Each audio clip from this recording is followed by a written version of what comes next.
Are we discovering meaning that's already built into reality? Or are we just making it up as we go in a universe that couldn't care less? Last week, we dove into the wild possibility that our reality might actually be a simulation. But today, we're tackling something just as mind-blowing. What happens when you tear down religious or even spiritual beliefs and have to build something new from scratch? I grew up with Christianity, seemingly giving me all the answers while also making me all the more confused.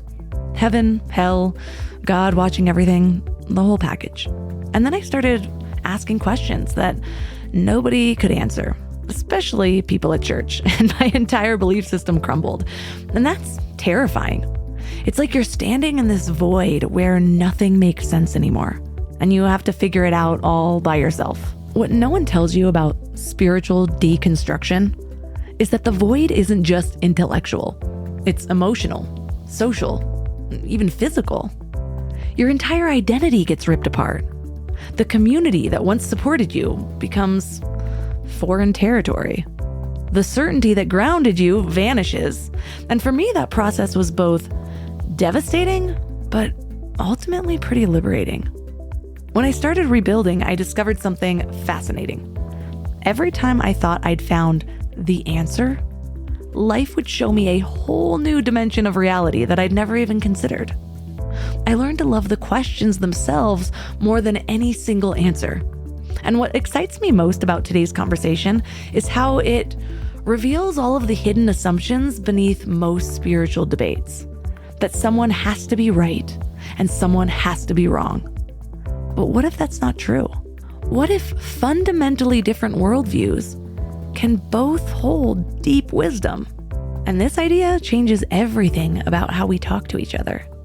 It means I can fully own my spiritual truth without trying to convert you. It means your atheism can be just as transformative as my belief in cosmic intelligence. And it means that we can stop having the same damn arguments where someone has to win and someone has to lose. Our guest today is Britt Hartley. She's also known on Instagram as No Nonsense Spirituality. She went from Mormon true believer to theology scholar and landed at atheism. But here's the twist. She didn't just throw all spirituality out with religion. She built a secular approach that captures the good stuff without requiring you to believe in anything supernatural. So we're diving into territory that most spiritual podcasts won't touch. That messy space between blind faith and total emptiness. No sugarcoating, no spiritual bypassing, just real talk about free will, consciousness, quantum weirdness, and what the hell you do when everything you once believed turns out to be someone else's story. So in this episode, you will learn why humans create meaning in fundamentally similar ways, regardless of their cosmic beliefs. How suffering can be both brutal reality and catalyst for transformation. And the unexpected freedom that comes from separating your identity from your beliefs. This show is sponsored by BetterHelp. Getting therapy used to be this weird, kind of shameful thing that people didn't really talk about.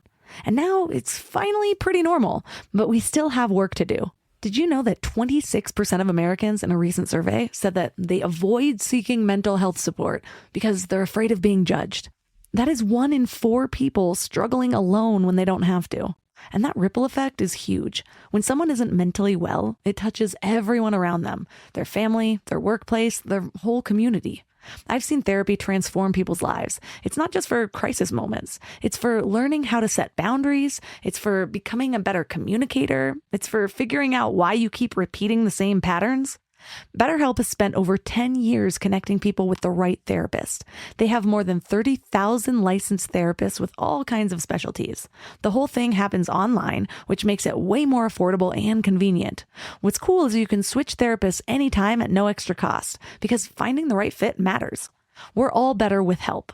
Visit betterhelp.com/mindlove to get 10% off your first month. That's BetterHelp, HELP.com/mindlove. All that does philosophically is moves the question back a step, because then you have to ask, well, if your God is more complex than the universe that he created or it created or whatever, then how did God exist? And then people will say, well, God just exists. He just exists. So then those people are arguing, this is where they get kind of torn up in atheist debates, is you're allowing the argument that some complex things just exist. They're allowing that argument for God, but they're not allowing that same argument for the universe. Maybe the universe just exists the way that people believe that God just exists. Turn up your frequency with Mind Love. Bite-sized brain hacks for seekers, dreamers, and doers. It's time to give your mind a little love with your host, Melissa Monti. So tell us your story. You've gone through this incredible evolution in your belief system, and honestly, so have I. I found your work because your journey of growing up religious and then completely reshaping your worldview when it stopped making sense just mirrors my own path in so many ways. As we were discussing before we started recording, we've landed in different places spiritually, but I love how your perspective challenges me. You'll say something that shifts my entire framework, and not because I automatically agree, but because it opens this new door of possibility that I haven't considered. So that's why I wanted to have this conversation. Two people who questioned everything, rebuilt their belief systems from scratch, and ended up with different answers, yet can still connect authentically. So tell us how you transformed your spiritual understanding and made this journey the cornerstone of your work. Sure. And yeah, to try to explain your whole life in a couple minutes is sometimes difficult, but I'll do the best I can. So I was raised Mormon and then kind of had multiple kind of faith crises once when I was a teenager. By the time I was a teenager, I would have called myself a nuanced Mormon, and then had a faith crisis with Mormonism, so lost faith in Mormonism entirely. And I just figured I'm in the wrong religion, so I go into kind of Christianity. As far as education, I have my undergrad in history, and then I went to study theology because I really wanted to know more than anything if there was a God, and I wanted to know more about the Bible. I wanted to understand God better, get closer to God. So I have a master's degree in theology. By the time I got to my dissertation in my doctorate program, I had actually then lost my faith in God, which is actually a very common thing to happen when you're in theology school.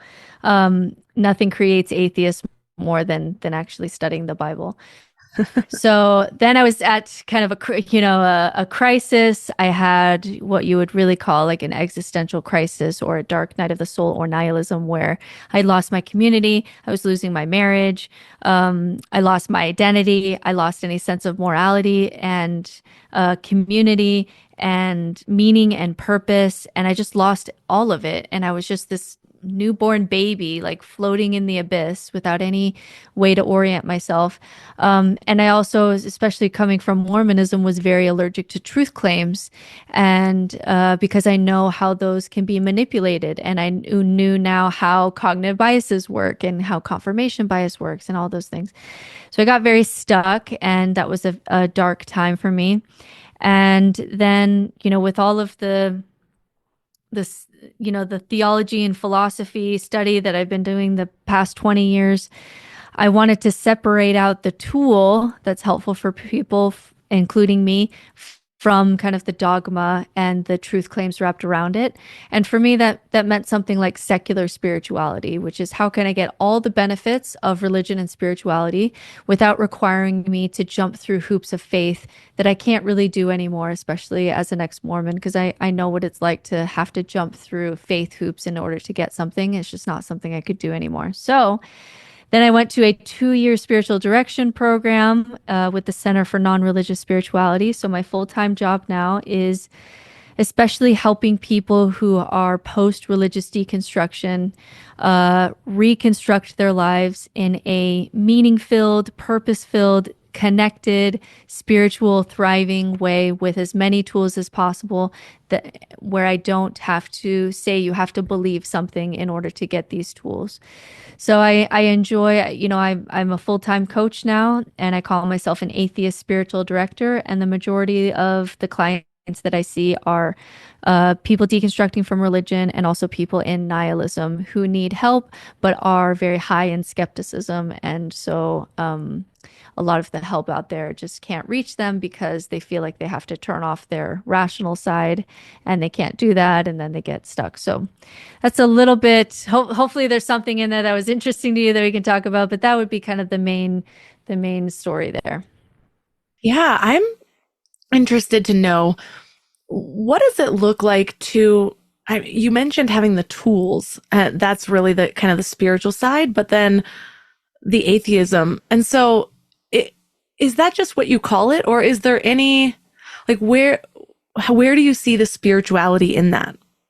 Yeah, so all these words are really tricky because we don't have secular words to describe a lot of these things. And so a lot of these words come with a lot of religious baggage. So I understand when people don't like or are confused by the word spirituality, but we just don't have a secular word that quite means the same thing.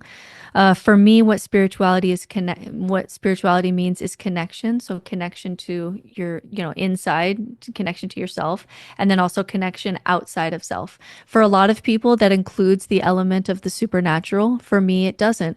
But even just if we were talking about therapy, in which therapy is starting to prescribe spirituality more and more because we have strong evidence to show that it's helpful for you, even just using the science there or therapy, it's just good mental health to be deeply connected to yourself and your core values and your subconscious and your shadow and your inner child and your feelings and your emotions, and your intuition, your rationality. It's very good to do inner work with all of that. And also it's good to get connected outside of yourself. For some people, that's nature. For someone like me, it's more like the story of humanity or kind of collective humanity.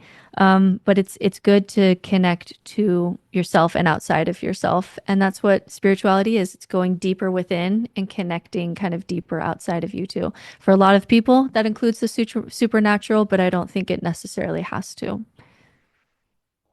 One of the things that I found really striking in going through your videos is you talk about how free will is an illusion. And that's not something I've ever heard from somebody that isn't God-based. Really, usually it's like, oh, free will is an illusion because the Bible says this or whatever it is, or I know the Bible says something about free will, but how do you explain lack of free will if there's not some puppet master pulling the strings? Yeah, that's a very big question.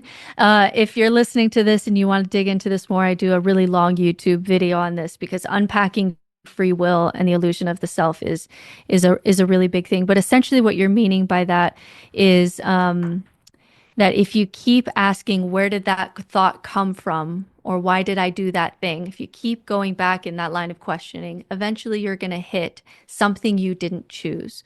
So for example, even though it feels sometimes like you're making a choice, if you actually think to yourself, well, why did I want to do that? You'll find that you didn't choose your core values. You didn't choose why, like for my husband wants to climb Mount Everest, I want to write a book. I don't think we ever really sat down and chose to become those kinds of people who would want those things. We just kind of are. And so if you really pay attention to how your brain works, you don't choose your thoughts, you don't choose your core values, you don't choose the things that you desire, you don't choose your resonances, you really don't choose anything about you. And so it's this illusion where we can now know with neuroscience that your brain makes a decision before the part of your brain that feels like a you knows that you're doing it. So I can say, push the red button at any time. And if I'm mapped onto your brain, I'll know before you do when you choose to push that red button, because I'll know when that choice is happening in your subconscious before the quote unquote you has kind of caught up to it. So we have this illusion of the self. We have this part of our brain that feels like we're an identity that's kind of sitting behind our eyes. But when you look at the neuroscience and you look at physics and you look at brains or you meditate, you realize that a lot of that is really just an illusion. And it's something that I don't know if everyone needs to know that. I don't know if that's like an important thing that everyone should know. But for the people who are unpacking, the reason I deal with it in my work is because there are people who are deconstructing God, they're deconstructing religion, they're deconstructing gender and sexuality. Now they're deconstructing free will, and they're just blowing up any anchor that they have, anchor, like personal anchor or kind of societal, community anchor. And that's where you can get into just complete psychological breakdown, existential crisis, nihilism. And so I'll often see clients who are in that space who, when they were deconstructing religion, they just kept going, and then they deconstructed to nothing. And now they have no way to kind of fashion their life. They have no way to make a decision. And that can be a very disorienting place. I totally see that. So I am constantly talking about how people live on autopilot, but it goes so much deeper than most people realize. So sure, we all notice that we're doing the same things day after day without a whole lot of thought. But what most people miss is just how predetermined so many of our actions really are. So my perspective shifts from yours a little bit, but this framework just resonates deeply in my body as truth. And so it's become my compass. Does this belief put me on my highest path? Does it push me to create something bigger? And we all have those moments in life, like these really big turning points, like when my life was in a downward spiral and suddenly I woke up just enough to make some tough new choice. How do you explain those pivotal moments when something feels like that was it? That was when I finally broke free from my programming. That's when I actually chose for myself for the first time.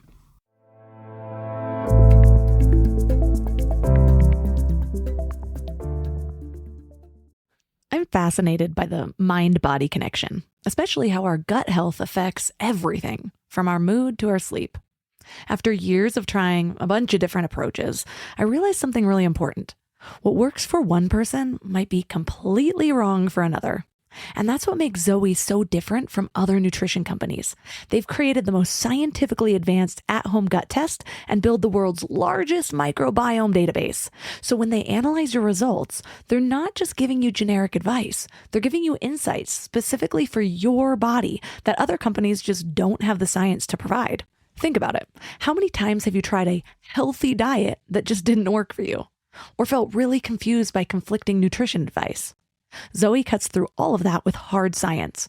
Their approach is so effective that in their randomized controlled trial, participants were 4 times more likely to report better sleep and more energy. But what I appreciate the most is that they're fighting against all of the misleading nutrition information out there. When big food companies are paying influencers to promote ultra-processed foods as healthy, we need science, and I mean real science, not paid-for science, more than ever. Go to Zoe.com and find out what Zoe membership could do for you. And because you listen to Mind Love, you can use the exclusive code MINDLOVE10 to get 10% off membership. As a Zoe member, you'll get an at-home test kit and personalized nutrition program to help you make smarter food choices that support your gut. That's ZOE.com. Use code MINDLOVE10 at checkout. Trust your gut, trust Zoe. Building a great team is like finding your people. The energy has to click, the values need to match, and everyone better be headed in the same direction. But finding those perfect fits, that part can suck. When it comes to hiring, Indeed is all you need. Indeed stands out because they connect you with the people who won't just fill a seat, but they'll actually fit your vibe. Their sponsored jobs feature puts your post in front of candidates who get what you're trying to build. With sponsored jobs, your listing jumps to the top of the page for the right candidates. And according to Indeed data, sponsored jobs get 45% more applications than regular posts. And what's really cool is there's no monthly subscriptions, no long contracts, and you only pay for what works. Super simple, right? And you want to know something crazy? In the 1 minute we've been talking, 23 hires happened on Indeed worldwide. That's 23 teams who just found their missing piece. There's no need to wait any longer. Speed up your hiring right now with Indeed. And listeners of this show will get a $75 sponsored job credit to get your jobs more visibility at Indeed.com/mindlove. Just go to Indeed.com/mindlove right now and support the show by saying you heard about Indeed on this podcast. Indeed.com/mindlove. Terms and conditions apply. Yeah. So what you're talking about is a view of free will called compatibilism, which says essentially that yes, even though there's a lot of determinism and autopilot going on, there still seem to be these moments where we can rise above our conditioning and make a more or less conscious choice, or have at least more or less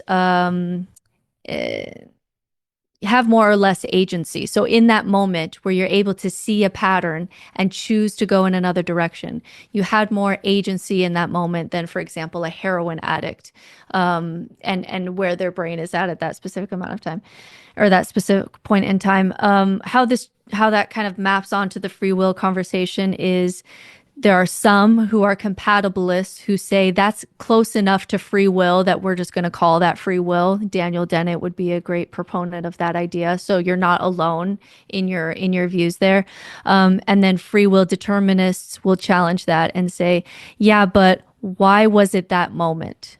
Why that moment? Did you wake up that day and choose, I'm going to have this, more transcendent experience, and I'm going to choose to go in another direction? And even when you chose to go another direction, why did you want to? Were you listening to Brene Brown for the past year? Were you inspired by this person or that person? So if you actually pay attention to where you were moving to and why, there was still maybe an element of determinism even in that too. So it just kind of, that becomes a more philosophical debate that really only makes sense for philosophers to have. But you're not alone in your views in being a compatibilist, that were those moments where you seem to be more aware and seem to be more aware of what's going on in your subconscious, more aware of your patterns, making more intentional and conscious choices. For some people, that's as close to free will as perhaps humans get. And so we may as well just call it free will. And that's compatibilism. So you're not alone in that. Okay, so I am going to share my worldview with you. And I don't know if you're going to think I'm batshit crazy or a damn genius. I'm excited. Yeah. Okay. So my understanding of free will aligns more with quantum physics in an interesting way. So when we look at quantum mechanics, and particularly the many worlds interpretation, reality isn't just this one linear path, but it branches into infinite possibilities in every moment. So I don't really believe in free will in the traditional sense, but I do believe our consciousness jumps tracks between realities. Multiple timelines exist all at once, infinite versions of us playing out different scenarios.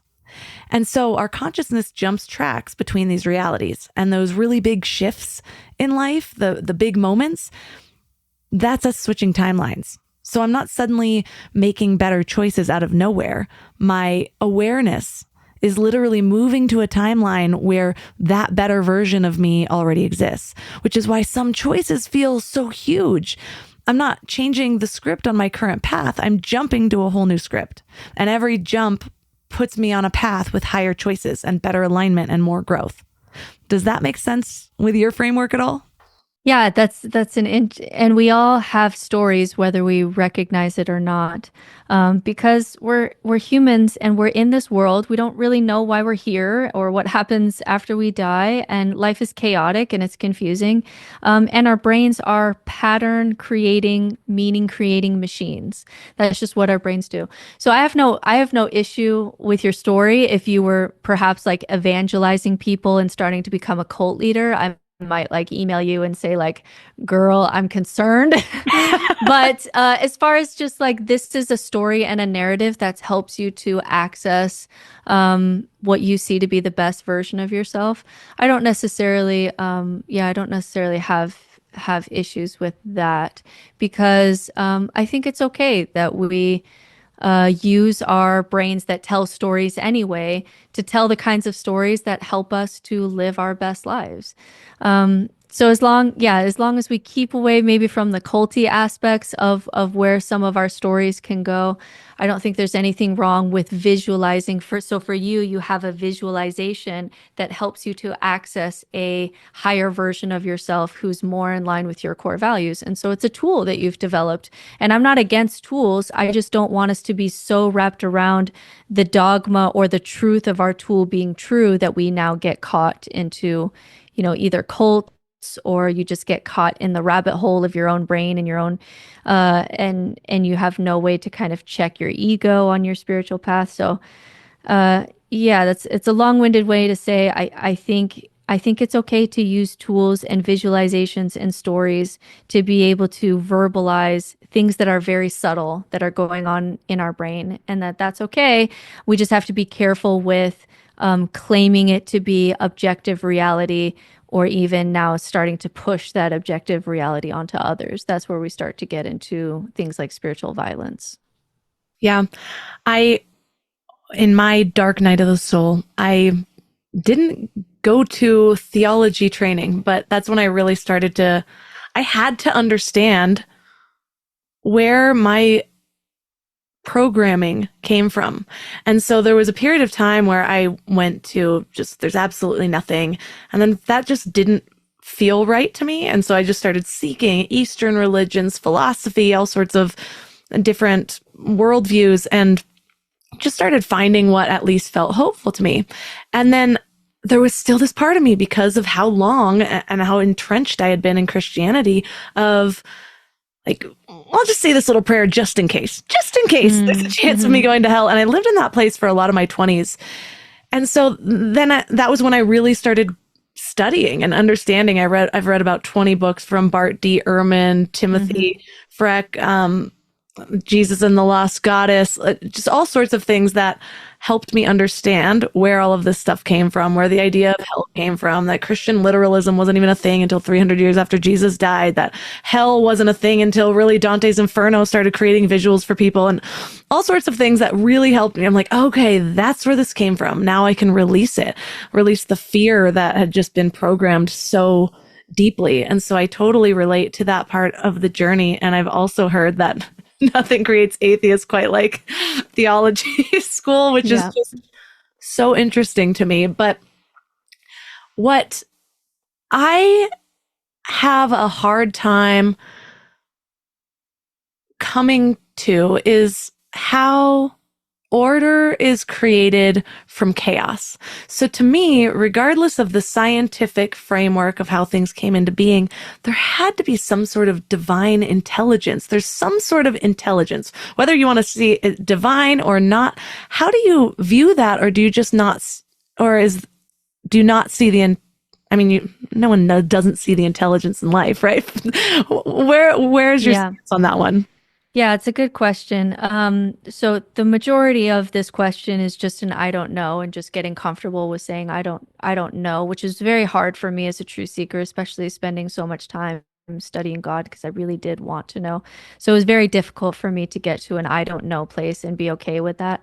So the majority of that question is I don't know. If you were to push me a little bit more on it, I would say that whenever you try to add God to the equation, it doesn't really solve the problem. So if you say that something like this planet, because there is laws of physics, there has to be an intelligent creator, because complex things can't just exist, because that feels absurd to us.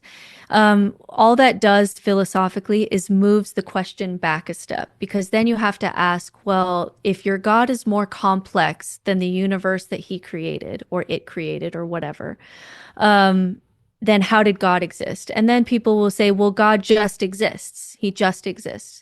So then those people are arguing, this is where they get kind of torn up in atheist debates, is you're allowing the argument that some complex things just exist. They're allowing that argument for God, but they're not allowing that same argument for the universe. Maybe the universe just exists the way that people believe that God just exists. And maybe they're one and the same. We really don't even know what consciousness is. We don't know if consciousness is an inherent part of the universe or whether it rises from material, explanations. So until we know more about the origins of life, until we know more about what consciousness is, we can't rule out creators and things like that. Where I have a problem is there's a difference between deism and theism. Deism is just there's a creator God because we can't make sense of the science any other way. Like there's an argument to be made for that. I'll listen to that.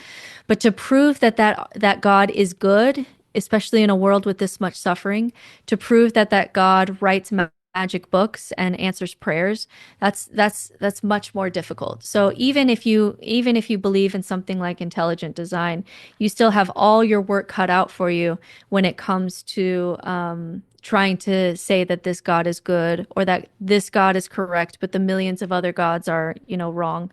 And we just as humans are bad at the God game. We look back, we always say that we were wrong when it came to what God is and what God wants and what God thinks and what God wants us to do. We look back and we always say that we were wrong. So we're just historically bad at that game. So my goal now is how can I get all the tools of healthy spirituality without having to play games with gods, since we are historically bad at this game. And as far as like how is there order in the universe, we do have to remember that the most of the universe is devoid of life.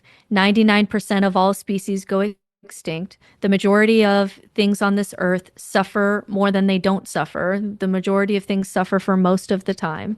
We have a huge problem with just unnecessary suffering in both humans and animals. So to say something like God is good is very difficult for me. So even if there was a creator God, it's much more likely when we look at it that that creator God is evil or at the very least indifferent. And so that's kind of my thoughts on that. So I don't know why there's something rather than nothing, but if you allow a God to just exist and complex things to just exist, you have to allow that argument for the universe too. Yeah, it's interesting because my belief is what feels most true to me is I believe in God, but it's not some anthropomorphized God or a humanistic God that's making decisions one by one. I believe God is just that divine intelligence, the laws of nature, the laws of karma, the laws, like it's just the set of laws. And so no one's choosing, but you get your karma. You get like, yeah. Go ahead. Oh yeah. And so they're sort of the same. We're just in a different So this in philosophy, it's called Spinoza's God, and Spinoza's God is the God of Einstein, the God of order in the universe, the God of math, the God of like the Fibonacci sequence and how flowers bloom, and like so there is something to be said for the God of Spinoza is what it's called, or sometimes it's called Einstein's God. The problem again for me is like if this God created a universe in which, because of evolution, it's essentially the opposite of the Sermon of the Mount. The strong live through violence and the weak die. That is evolution. That is the majority of what's going on here is violence. And Neil deGrasse Tyson talks about this, that everything on this planet would kill you if it could. And so when I look honestly at the brutality of nature and how it's built upon violence, it makes me personally harder to believe that a good God is behind a world like this. That becomes difficult for me. Often, my first instinct is to say, I have a side of my family that hasn't experienced much suffering, and I have a side of my family that's experienced a crazy amount of suffering. And the people on the suffering side just feel richer. They have more facets. They don't create so much drama over the little things. And so ultimately they're happier. And there's that idea that, it's like pressure that creates the diamond. A lot of times we get dragged through our struggles and we come out. But to your point, it's easy to say that in the Western world where we have the opportunity, and a lot of times our suffering yes, sometimes it's horrible things that happen outside of us. Sometimes it's created by ourselves, but then there's other civilizations that their entire life feels like suffering. But then there's a Netflix documentary that talks about, with nothing, people are happy. And that's easier to do with humans. With humans, you can see that there's a collective, that we learn, that we become more compassionate, that there's something to be said for the growth that we experience collectively through suffering. The problem for me is, what is the moral lesson that a zebra is learning when it's getting eaten alive by a lion?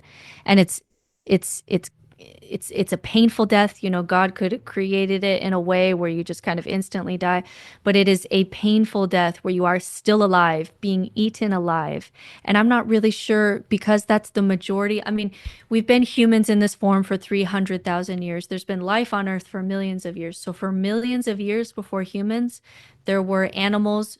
It's just violence, just brutality, no moral lessons being learned. For what purpose? That feels very cruel to me.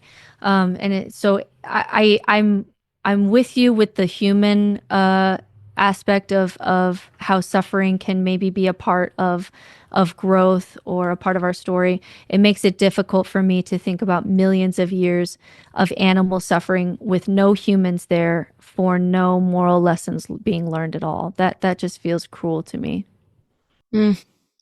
Yeah. We all like to say it's just nature. It's funny because I live in Big Bear in California, and we have the most famous eagles in the world here. There's a webcam attached to their nest. Yeah, is it the babies? Did the babies died, right? Just one Is that baby what died. happened? One baby died. Last year, they lost all their babies, and so everyone was very sad about it. And they ate them. And then this year they had 3. The last one took a while to hatch. It finally did hatch. And then all of a sudden we had the biggest snowstorm of the season, way late in March, right when they had their babies, and one of them died, but didn't actually see it happen. And then finally, 24 hours later, we see her pull it out slowly. And then she's like cawing as her eagle husband is bringing back some food, and people are like, she's mourning over her baby. And it's just so funny to watch all of the comments in there about how, like, oh, she's mourning, and somebody else is like, she does that every time there's a feeding. Like, we can't keep projecting our human emotions on these animals, and this is just how nature works. And I'm sitting here and I'm like feeling it pretty deeply, and I'm like, this is just how nature works, but it's still sad. Maybe we're not meant to see it. Is she suffering? I cannot tell. And so it's funny how half of us are like, they're having all the emotions that we do. And then the other half is like, there's no emotion. It's just nature. The truth is probably somewhere in between those two, as I think you're pointing to. Maybe they don't perhaps have the language and the level of suffering as when a human loses their child. But all you have to do is be around a dog or an elephant or the dolphin or something to know that they're not robots. You know what I mean? When they are getting eaten alive, they don't want that. It hurts a lot. When they starve over the course of a month, because it takes them a month to fully starve to death, they don't want that, you know? And so it seems to me it was something that's much more hard, was much more hard when I was a Christian, is how did a God who created the Sermon on the Mount, who talks about the meek inheriting the earth, create a system in which the meek always die and the strong survive through violence? How are those two the same God? And that was very difficult for me when I was a Christian. What I had a lot of difficulty with, and it was one of the first things that really created a splint in my, well, I had many questions, but this was one of those that I couldn't get around. I remember saying, why is abortion evil, but this world is a testing ground and those babies are going automatically to heaven? And I remember I was going through a really hard time in my life, a middle school breakup or something like that, where it feels like your life is ending. And I was like, it would have been so much easier. None of this suffering. I don't understand why that's the bad thing. And that is people will sometimes laugh at that and call that irrational. But if you are taking your belief seriously, it is terrifying. If you're taking your Christian belief seriously, that you are bringing in children that could burn in hell forever, the logical, compassionate response to that is to not have children. Or the woman who drowned her babies because it's an instant ticket to heaven. If that is your beliefs, that they could either fall away from the one true church or be aborted or something terrible happen to them and they get a straight ticket to heaven for eternity, that is not illogical to have those kinds of thoughts or even intrusive thoughts, and they're very common. For me in Mormonism, I wished we get baptized when we're 8, and it's very common in Mormonism that children will want to die when they turn 8 because they get baptized, and like the only way to go from I'm pure in this moment, the only way to go from here is down, and they will want to die when they are 8 years old because logically that makes the most sense. That's your fastest ticket to heaven, is to get baptized and walk out in the middle of the street and get hit by a bus. So again, like none of this, it sounds crazy, but when you take the belief seriously, it's actually not crazy. It's logically taking these beliefs seriously. Well, it is really difficult to believe that God is good and be a Christian. You're told that God is good, but all you have to do is read the Old Testament. The Old Testament, every other line, God is just demanding people to murder one another, literally killing, responsible for millions of deaths. There's a priest that I had on my show in January. His name is Dr. Sean O'Leary, and I love his book. It's called Setting God Free. And so he went through a similar journey as both you and I, and we all just kind of ended up in slightly different places. But he goes through the entire Old Testament, basically showing how it's just a murderous, psychopathic God. And a narcissist. Like he's always like jealous of other gods, and he wants to be worshipped all the time. Like he's a hardcore narcissist. But then you're mad at them. Like if you don't believe they exist, why are you so mad that the other gods? Yeah, he's super petty. Exactly. And so his whole book, like the whole first 2/3 is really going into so many details about all of that. But then he gets to a point of like, doesn't mean you need to give up a belief in God, but like, let's realize that we are projecting God in our image rather than the other way around. And he sort of talks about like the divine laws. And so I just love his mindset. But it's interesting because I tend to attract Christian debaters. And I've just gone too deep and know too many details from all of that. And you just get to a point of, well, I'll pray for you or something like that is where they come to. Yeah, I get that a lot. I'll start to engage in the comments, and then when they want to walk away but feel like they're walking away on the high ground, they'll just say like, I'll pray for you. And that's just their thought ending cliche for like, I want to walk away but still feel good about this conversation, so I'm going to say I'll pray for you. Even though, they usually don't. And even if they did, I'm not quite sure what they were thinking would happen. So where do you get your motivation to just do good, help people without what a lot of people think is the root of that motivation of a higher power? Yeah, it took a little bit of uncoupling for me to move my moral system from a vertical system to a horizontal system. So vertical morality is it's right because God said so. And so when you lose that, it's almost like if you were in a classroom and you told all the kids that the teacher has a camera in the corner and the teacher is watching you, and that's your moral system. It's right because God said so, and God is watching you. And so if the kids find out that there is no teacher, there is no camera in the corner, you could expect that when you're built on a moral system of vertical morality, that the kids would start running around and causing all kinds of ruckus because they've been built on this system where it's only right or wrong because of God. And so when you lose God, some people can feel like their morality is unhinged.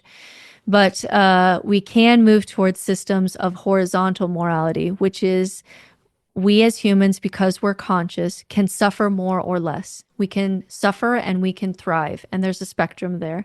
And some things that we do to ourselves and to each other can lend towards thriving, and some things lend towards suffering. And because I know what it's like to suffer, then I just don't want to cause that kind of suffering onto others.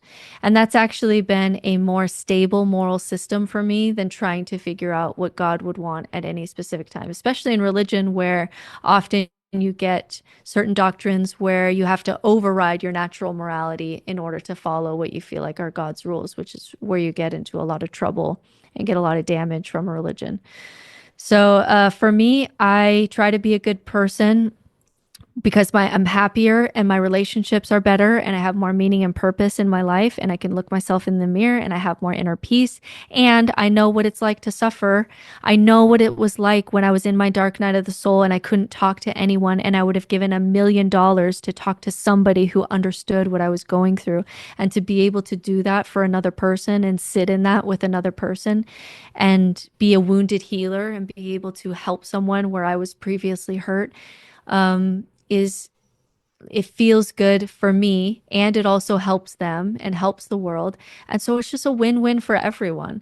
There is no, we have no data to prove that immoral living leads towards human happiness and thriving. Morality is a part of what it means to live a life that's worth living. So even if there was a way, even if I don't believe in God and I could prove that there's no God and there's a way that I could steal $5 million and live in a mansion, I wouldn't, because I would know that inside that mansion, I would always have to be distracted because I wouldn't be at peace with myself. I'd have to lie in my relationships and my relationships would be less intimate. I would feel like a hypocrite in my work, which would make my work less meaningful. And so I wouldn't do it even if I knew that I wouldn't get caught. I still wouldn't do it because my morality has this horizontal aspect of morality where I'm caring for myself and caring for my relationships and caring for humanity and caring for the world. And I'm happier and everybody else is happier when I do that. So there's no reason not to. It's interesting to me because we've gone through such a similar path. And one of the reasons that I wanted to bring you on is I'm never sharing with people like my beliefs are the only way to believe. They're shifting so much that if I convince you of what I believe right now, then next year I'm gonna have to reconvince you. So yeah. I'm just taking input. And that's good. That means that your identity has been uncoupled from whatever you're thinking or believing at the time. And that's a sign of a very healthy ego. So that's a good sign. Thank you. But here's something I notice about science. Most people dig deeper into science and just get more materialistic. But I look at quantum physics and I feel like it's almost proving magic right now. Think of the double slit experiment. Particles that change behavior just because they're watched. That's so reality bending. And then nature's systems just fit together with this ridiculous precision that statistics can't explain. At some point, we have to ask if calling something science is just a way of avoiding the word divine. And these quantum experiments aren't disproving magic. They're showing us exactly how magic operates. The math behind reality is the spell book. And I'm not saying that there are literal fairies, although maybe I am, but I am saying there's this intelligence running through everything that we're just starting to measure. So when you read about these boundary pushing discoveries, how do you process them without seeing something bigger at work? Yeah. Yeah, so some people will accuse me of being, a cold atheist, rationalist, and I've lost all magic in my life. And like you, I actually feel in awe much more often now than when I was in religion, and much more of a sense of magic and wonder than when I was in religion. So even Richard Dawkins has a book called The Magic of Reality that he wrote for teens. My teenager read it, and it's talking about how actually what reality is, even just the fact that you and I can make mouth sounds at each other that produce sound waves that hit our ear and it's interpreted by our brain. And when you say something that I resonate with, I get this buzz in my body, and we're in different parts of the world and we're spinning through space having this conversation. If you actually think about that, it is fucking magic. Like, that is magic. Like, it's insane. So for me, being an atheist doesn't mean that I don't live without wonder. In fact, the magic of reality, how little we know, and the things that are mysterious, like quantum entanglement and consciousness, all these things that are just fundamentally mysterious. I found that reality is more mysterious and more magical than even our stories about it. And so I live with a high level of wonder and awe, and feeling like things are magic, and feeling like being alive is such an interesting thing to happen and rare thing to happen in this universe, for you to be alive and for you to be one of the eggs that was able to actually come to life when most eggs are discarded. And it's just, there is something miraculous about it that brings me to awe. I just am unsure whether or not I want to call that divine or God, because there's a lot of aspects of life that are very brutal and very hard, and not the way that I would have designed it if there was an intelligent designer. And so I want to be fair to both things. I want reality is both more terrible and more beautiful than I imagined in religion. And it's both for me. It's both.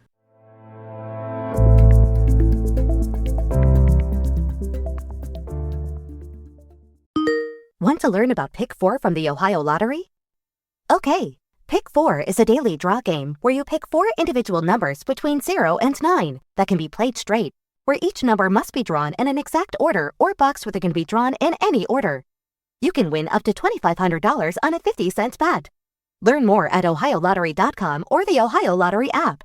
Lottery players are subject to Ohio laws and commission regulations. Play responsibly. Want to go back to the radio? Okay. Right now, the Home Depot has spring deals under $20. So no matter what you're working on, the deals are blooming at the Home Depot with savings on plants, flowers, soil, and more.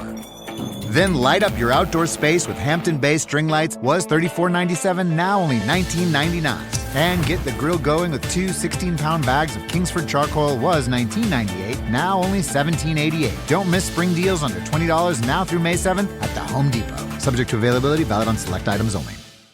And even that in itself, as horrifying and as amazing as it can be, is beautiful to me, because I have noticed, like, there's been plenty of times in my life I've gone through some pretty wild shit, and now, like I was saying with when I was comparing sides of the family, I often find that the depths of my pain like creates the heights of my joy. And so this last September, I was going through something horrible, and sure, could have been just my way of coping with it, but it was interesting going through something really, really hard in a new state of consciousness compared to my other hard times when I was just struggling, which is kind of what led me to seeking what I understand today.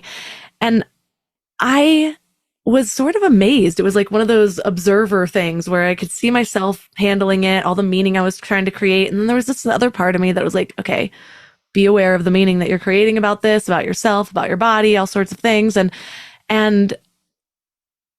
I just couldn't help but think, I'm so curious as to who I'm going to become after all of this. Like, what is this leading me toward? Because every other rock bottom I've had really pushed me toward so much of who I am today. Yeah, and there's certainly something to be said for experiencing the depths and the heights, because anytime we have a numbing behavior, when we're trying to numb the depths, we know that it also numbs the heights too. And so to actually, so much of why we suffer is because we want to reduce kind of the depths, but then we also then become more depressed because we also then numb what's beautiful and connective about being alive. So a lot of spirituality is gathering tools and resilience for being able to hold both, being able to hold life in all of its terror and horror and suffering, but also in its beauty and its mystery. And so I think a good spiritual path, you're continually extending in both directions. You're able to hold more suffering, but you're also able to hold more joy. And I think a well-developed spiritual path, that is what you'll see. Yeah, I'll just leave it at that. One thing that tends to be attributed to spirituality, but it also comes up in science, is the idea of oneness, or everything being connected. How do you see that concept? Yeah, it's a state of consciousness that we can study. We can plug up your brain and invite these experiences either through psychedelics or guided meditation or other ways. And we can see that your brain is less neurotic, it's less self-obsessed, it's more connected. You feel kind of a drop of your ego, and so you feel more connected to everything. You'll have an increase of gratitude, you'll have an increase of compassion, you'll be able to let frustrations and grievances go in your relationship. So we have a lot of science on these states of consciousness. The question is it a state of consciousness that we're experiencing in our brain? Is it something happening at the level of the brain? Or is it something happening that's bigger than the brain? And to that, we just don't know enough yet. So it may be that near-death experiences is what is happening when these chemicals are dumping, DMT are dumping into your brain at the time of death. And so you'll get these kinds of experiences. And that could all be happening at the level of the brain. In psychedelics, when you feel like you leave your body and go to another dimension, that could be happening at the level of the brain, or it could be something more, we don't know. So for me, the door's still open as far as what's happening with these things. But I tend to be a little bit more grounded just because I'm so allergic to truth claims, and I'm so allergic to superstitions. But it is possible that all of this is happening at the level of the brain, that it can feel like you are looking down on your body, or that you've left your body, but you're still there. It's just something that you're experiencing.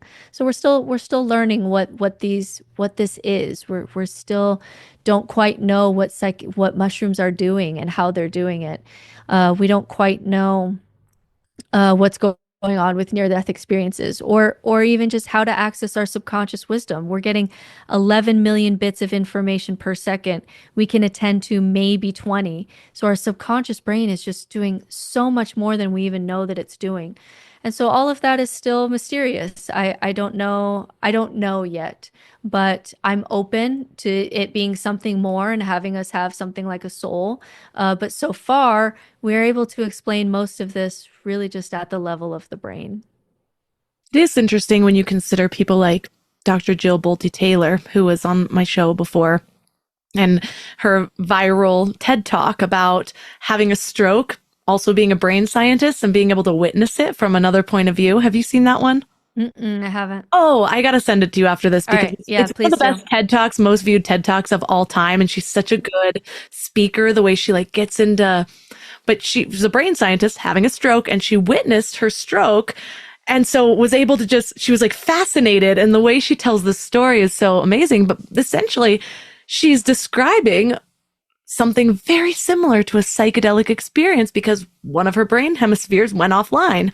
And so there's that, but then there's also I have done several plant medicine experiences, and it's really hard to have one of those experiences and not be like, I just saw God, guys. That was amazing. And it is so interesting though, in that the way they use psychedelics for addiction treatment and things like that, it's almost like I'd expect to have sort of a floaty, angelic type feeling, but I find it so interesting how much wisdom is really accessed. After those experiences, having a different relationship with an eating disorder I had for so long, or people being able to give up heroin that they've been stuck on. It's just interesting. And I'm not saying that it's God or whatnot, but what if we are just accessing that deeper wisdom, what can we do without the substance to get there also? Yeah, that is the question. That's because I do some plant medicine guiding, and that question right there is the crux of it, which is psychedelics can open the door to these states of consciousness, but anywhere you can get with mushrooms, you can get sober.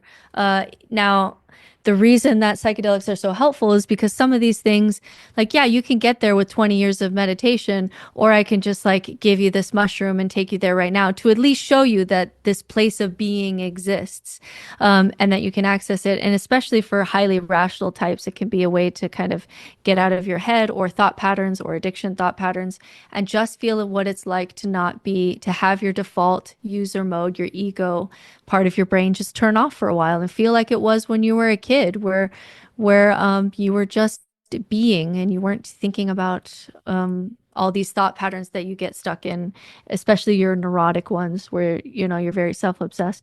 So it's possible that all of this is happening at the level of the brain, and we're just still coming to understand what this can do and how we can utilize these as tools. It's possible that it's something more is going on with that, but I tend towards naturalistic explanations over, oh, it's mysterious, so I'm just going to jump into the first, supernatural explanation, because I did that for a long time in religion.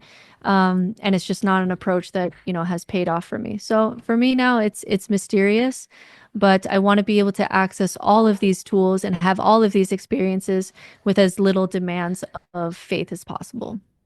So one of the studies that shifted me out of, well, it just got me questioning a little bit more. When I told you I went through a phase of like, no, I don't think anything exists. And then I was just I've always been drawn to spirituality. So I think even if something came and proved me wrong, I'd be like, well, I only have a few, like 50 years left in this life. I'm still going for it because it feels good to me. But one of the things that really was an input point for me was I listened to a lot of Ram Dass, and I just love the way he speaks. But his guru, Neem Karoli Baba, he ended up compiling a book just full of stories of seemingly mystical things that this man did in front of large groups of people.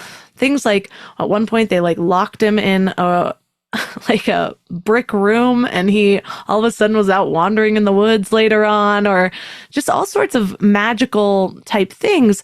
And so that's one of the things for me where I'm like, yes, we read about these mystical humans that could defy physics back in the day. Why isn't it happening now? But then when I read stories about at least many witnesses of things that seemingly are happening now, it opens my mind a little bit to the option that there's maybe more than I understand. Have you ever looked into those things, and what's your reaction? Yeah. This is one where ex-Mormons act differently than ex-Christians. So ex-Mormons, because our religion is younger, it's only 200 years old, we have essentially the bulk of Mormon history. So I can read, in comparison to Jesus, where we actually don't have eyewitnesses. The people who are writing about Jesus, as you read Bart Ehrman, weren't there, and it's very messy. But with Mormonism, you can watch how scriptures developed, you can watch claims of miracles, you can watch how someone becomes a prophet, you can watch how myths happen, you can watch how a religion is formed. And so ex-Mormons are much more likely than ex-Christians to become atheist, because they get to see firsthand how a religion goes from nothing to something. And we have the entire history. It's a record-keeping people. You can essentially watch that happen. And so we tend to be more skeptical to miracle claims, because there are 12 witnesses, there are 8 witnesses, 12 witnesses, whatever it is, to the Book of Mormon, who, even though some of them were excommunicated, they never rescinded that Joseph Smith was holding golden plates. And we have claims of miracles all over the place. We have prophecies. Some of them come true, some of them don't come true. And so when you get really good at knowing cognitive biases, hindsight bias, how myths are formed, how stories move from person to person in a game of telephone, and you get really good at knowing how that happens, it makes you a little bit more skeptical to eyewitnesses saying that something happened. In fact, Neil deGrasse Tyson is famous for saying that he was on a jury duty or something like that, and he claimed that he couldn't convict someone on eyewitness statements alone because he knows that the human brain is not a recorder. It's not a recorder. It doesn't press record. We are very bad, reliable narrators. Our brains don't remember things as they actually happened. Our brains are storytellers, and they create patterns and they create meaning, and they do it all their own. We have 180 cognitive biases. We're still discovering more. And so once you kind of do a deep dive into something like Mormonism, where you can watch how witnesses and stories and myths and miracles, you can watch that happen in real time, and you dig into some of the science there and how unreliable witness testimony is, then you get a lot more, to me, skeptical of some of these claims, because there's a lot of claims of magic everywhere, but when you actually look closer, they never tend to pan out. Well, thank you so much for everything that you've shared. I know we both end up I get a lot of people that are kind of going through that dark night of the soul. Hold on, I'm finally unraveling from Christianity. Thank you for what you've shared. And like I've said, we've both sort of just ended up in different places from this uncoupling. But I wanted to provide an outlet for those who don't really have lean more towards cause I'm just like, magic is everywhere. Like if you look hard enough, we'll find fairies. So we'll see how our kids turn out. Maybe they'll become friends. And but I do want to say that even though like we've ended up in different places, the dangers in this world are fundamentalism and nihilism. In fundamentalism, it's too much order and it's suffocating. In nihilism, it's too much chaos and it's paralyzing. And so humans do best when they're in between the two. For me, I found that with secular spirituality, it gives me some order and structure. It gives me tools and resources, but it stays away from things that are going to tend towards fundamentalism or religion. And for you, you've deconstructed, but you've held on to some aspects of God or spirituality that you find useful for you in living life as your best self and continually curious and exploring. And when you find something new, you change your mind, which is a sign of a really good, healthy spiritual path, that you can get information and change your mind, which you're continuing to do all the time. So even though, I've said before that the difference between the most deconstructed Christian and the most spiritual nihilist is just a hair. So there may be, some hairs between us on certain things, but I think the important thing is we've both found a place where we've realized there's problems. I suffered when I was in more fundamentalist forms of religion. I suffered when I was dark night of the soul, like everything was falling apart. But in between that place is where humans thrive and where you can find healthy spirituality. So, I have different tools maybe than you, but I think we end up in overall a similar place. And you can see that just in the ways that we're able to still be growing and have this conversation and have it not be it's like, I don't feel like my identity is attacked. You don't feel like your identity is attacked, even when we differ. And that's the place that, I hope all people can find themselves in, because that's the place where we see human thriving the most, in between nihilism and fundamentalism. Well, I love leaving listeners with one thing to do or think about this week to just sort of bring all this into their real life. So I'd love to speak to the people that might be feeling that sort of, maybe they've just come out of a religion and they're just feeling like, well, what is this all for? And you mentioned that you coach people with some tools to sort of get their reality back in a way. What would you leave people with? Yeah, the first thing that I usually do with clients who are completely paralyzed, I don't know what I believe, I don't know what I am, I don't know what to do, I don't know anything. And this is something where I think you and I will have a lot of agreement, is it's really great that we have these bodies in these scenarios, because we don't choose our core values. For whatever reason, since you were a kid, you resonated more with justice or compassion, or you resonated more with rationality or intuition. You just do. It could be nature, it could be nurture, or a combination of the two. But for whatever reason, you have some core values that naturally feel more important to you than others. And that's a good thing. That's a good thing, because that gives us an anchor. That gives us a place to start. Because if I were to give you a list of 200 core values and just say, pick one, we'll start from there, that's paralyzing. That's way too many choices. But if I start to get you into your own body, I can start to say, when do you suffer less? Not even just be happy, especially for people who are experiencing depression. Let's just say, where do you suffer less? And what do you value? And that is a place where we can start, because your body already has a sense of that. And that's great news for someone in nihilism, because it means we don't have to make a decision out of, an abyss of infinite decisions. We can actually just start to pay attention to this idea that you are in a meat suit with electricity in your brain flying through space, and your particular meat suit suffers more or less when it does these things or those things. And so I started to pay attention. When do I suffer less?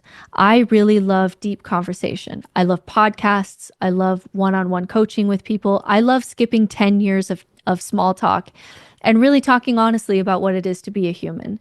I love learning. So every day I read and write something, and I started to realize that, this meat suit is going to enjoy this ride of life a lot more if it starts playing the game that it wants to play. And that gives us a place to start. So I usually start with, where do you suffer less? What are your core values? And let's start making radical risks into your authenticity. So for me, that was, I'm going to leave theology school. I'm going to leave teaching seminary, and I'm going to be an atheist spiritual director, which is a title that I made up. Why? Because I'm going to die. And this is what I most want to do. Can I do spirituality with people without having to make them believe in God? Could I do that? I don't know if I can, but I'm going to try, because I'm going to die. And this is what I actually want to do. This is what this meat suit feels most excited about. And I started to take radical risks in that direction. And I rebuilt my life from top to bottom on how I actually want to experience the ride of life. And you can start with getting in touch with your own body. What are your core values? What matters to you, even if you don't matter?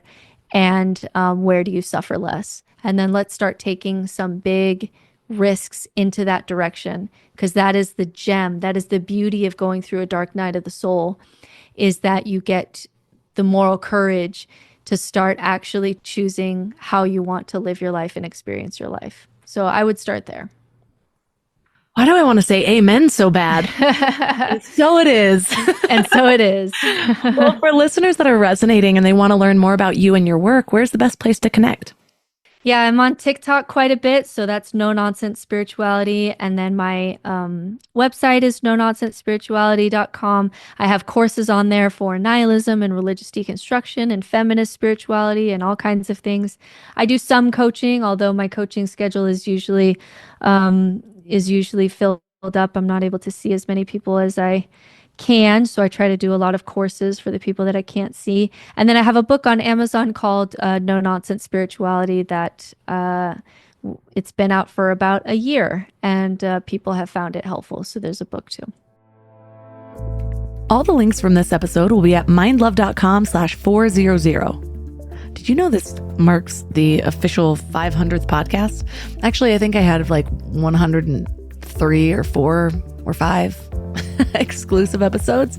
So we're past 500. That's mind-blowing. Well, your challenge for this week is to get quiet and notice when you suffer less. Pay attention to your body's natural responses and identify which activities or people or environments bring you a sense of relief or joy, and which ones cause you pain. Then take one small but meaningful step towards more of what makes your unique meat suit thrive. So this is not about following someone else's spiritual path. It's about honoring the wisdom already inside you, and that's been there all along. So let me know how it goes at MindLoveMelissa on Instagram. We are halfway through Story Love right now, and I'm so blown away watching everyone move through the bridge from self to story into the story to strategy phase. So if today's conversation with Britt sparked something in you about your own journey, Story Love might be exactly what you need. This is where you turn those pivotal moments of questioning and transformation into your signature story, the one that connects deeply with other people while serving your mission. So we are just starting week 5. We're on a little 1-week break right now to catch up, but we're focusing on adapting our story for different platforms. And I would love to talk with you about your story. So reach out to me on Instagram at MindLoveMelissa or send me an email. Don't forget to sign up for the Morning Mind Love at mindlove.com or text the word morning to 33777 to get daily inspiration straight to your inbox. This is about rewriting your story in real time by just directing your mind in a positive way every morning. And all of my sponsors are at mindlove.com/sponsors. So thanks for giving your mind a little love today, and I'll see you next week. Thanks for tuning into Your Higher Frequency with Mind Love.